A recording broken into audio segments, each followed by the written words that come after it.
d'abord, il faut du matériel. Donc déjà, le minimum, c'est d'avoir un smartphone, mais je pense qu'aujourd'hui, tout le monde a un smartphone. On n'a pas besoin d'avoir un smartphone de qualité extraordinaire, on n'a pas besoin d'avoir le dernier iPhone, le dernier cri. Aujourd'hui, un smartphone qui a moins de 2 ans, a une qualité et une performance de capteur vidéo qui est largement suffisante pour faire la pub. Donc ton critère, c'est moins de 2 ans, c'est optimal. Moins de 2 ans, c'est déjà bien parce que l'évolution technique Ok. encore aujourd'hui sur les capteurs sont voilà, de moins de 2 ans, il n'y a aucun problème. On a une vidéo de qualité en HD, enfin on est tout à fait dans les normes de la diffusion web TV. Après, le minimum de kit qu'il faut avoir, c'est peut-être un petit pied. Alors ça coûte rien, ça coûte 20 €. L'intérêt de celui-là, c'est qu'il a un petit kit, un petit trépied. Ça peut être pratique et on verra pourquoi tout à l'heure. Et puis si on fait de l'interview, du témoignage, il faut avoir un micro. Ça c'est incontournable. Alors il y a 2 types de micros. Le plus simple, c'est d'avoir effectivement un micro de ce type-là qu'on va brancher dans son smartphone avec une petite rallonge et qui permet avec un petit fil d'avoir un peu de liberté et de ne pas être embêté avec un... Ça veut dire que je me filme moi dans ce cas. Si je veux filmer un client, C'est si pareil. je sors de mon scénario, Ouais. j'en sors déjà. Ouais, non, mais c'est juste pour parler lui de que je matériel. mets. Voilà, Ouais. d'accord. Alors si effectivement, si je fais un interview client, bah, je vais mettre le micro à mon client comme ça, je prends mon smartphone et puis On va avec le t'entendre. fiche. Et là, on entend très bien Très, le très client. bien les deux. Et puis Alors, toi les deux, qui non. poses une question. C'est un peu plus compliqué, D'accord. c'est la limite de la smartphone, mais c'est pas forcément gênant. Parce D'accord. que au niveau du montage, après, on va garder que le témoignage du client. Tout à fait. Voilà. Ok. Après, ce qu'on fait, c'est qu'on le fait, si on le fait soi, bah, on le met sur soi. Mais le micro ne concerne qu'une personne. D'accord. Alors ça, c'est le minimum de matériel qui permet de faire des choses très simples. Déjà, une perche qui est pas mal, c'est que ça peut ramener de la stabilité pour filmer. On l'utilise en le posant comme ça. On n'est pas le nez dans le guidon avec son smartphone à filmer comme ça, où ça peut présenter des problèmes de Donc stabilité. comment je commence alors? Si j'ai ce matériel, cette Alors- perche à 20 € et ce micro. Alors, pour filmer, pour notre cas présent, donc on va ouvrir l'application vidéo qui est en native sur, Ouais. évidemment sur les smartphones. Alors l'application vidéo moi j'ai un iPhone, elle est en native. Après, je vais conseiller pour ceux qui ont des Android de télécharger une toute petite application qui s'appelle OpenCam de mémoire, mais je crois que j'en précise tout à l'heure, mais qui est mieux, qui est plus adapté, qui est gratuite, qui est plus adaptée pour filmer parce qu'il y a des petits réglages qui sont sympas. Android OpenCam. Android OpenCam, et sur les iPhones, c'est en natif, il n'y a pas de problème. Et vous voyez, il y a une petite grille là, je ne sais pas si on la voit à la caméra. Il y a une petite grille qui apparaît, c'est pas forcément évident. Voilà, cette petite grille qui apparaît ici, elle est intéressante parce que c'est une grille qui va aider au cadrage. D'accord. Donc, c'est ce qu'on appelle la grille des tiers. Et en fait, quand on a intersection, pour faire simple, l'intersection des points de force, c'est pour faire de la composition vidéo.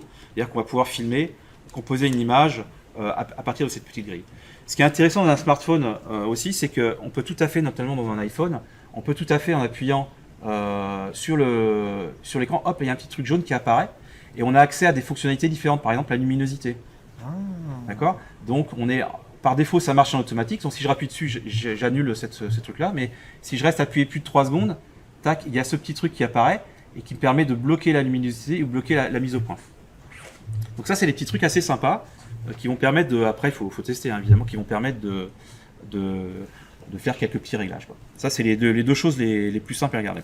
Alors après, pour filmer, quand on veut filmer un produit comme ça, il faut penser différentes valeurs de plan.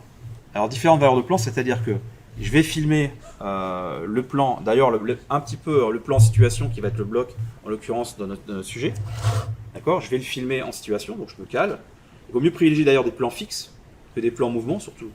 Et faire plutôt une série. Donc sur un truc comme ça, on a coutume de dire on fait 5 plans différents. Voilà. Donc je vais filmer ce plan-là en plan large. Après je vais aller filmer, je vais me déplacer.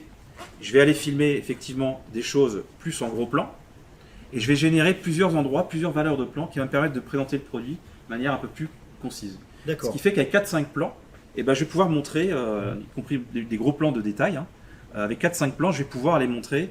Alors je vais le montrer de l'autre côté pour la caméra, ça sera plus intéressant. On va tourner juste le tableau, hein. Je vais aller chercher des plans, voilà, des gros plans de détail avec ma petite perche et je suis relativement stable, d'accord? Donc je parle en même temps. J'explique, je Alors, présente mon produit. Moi, je ne le ferai pas à ce moment-là. Je ferai justement ce qu'on appelle des petits plans de coupe qui vont me D'accord. servir après pour le montage. On abordera le montage après. On peut tout à fait parler en même temps. Alors là, on est dans une fonction plus live. Plus le côté. Alors pourquoi pas? Alors on met son petit micro. Et pour le coup, la différence, c'est qu'on va utiliser la caméra. Ici, on a la caméra. Il y a une caméra selfie. Hein, on va voir le caméraman Bien d'ailleurs en sûr. face. Salut. Mais on peut, alors à ce moment-là, utiliser la caméra selfie et se dire, ok, je me parle, je regarde la caméra, et là, effectivement, je vois que je suis face caméra. Ok.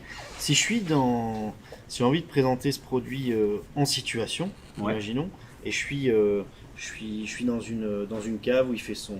J'ai besoin de matériel aussi, de Ouais. matériel complémentaire. Alors effectivement, là on est dans une situation un peu qui est éclairée, donc il n'y a pas de souci. C'est plus facile d'utiliser dans une situation éclairée quand on fait un témoignage, de se mettre sous une source de lumière. Bien sûr. Après, effectivement, on peut aller plus loin dans le type de matériel. On peut récupérer ce type de matériel-là qui a l'avantage de présenter un éclairage.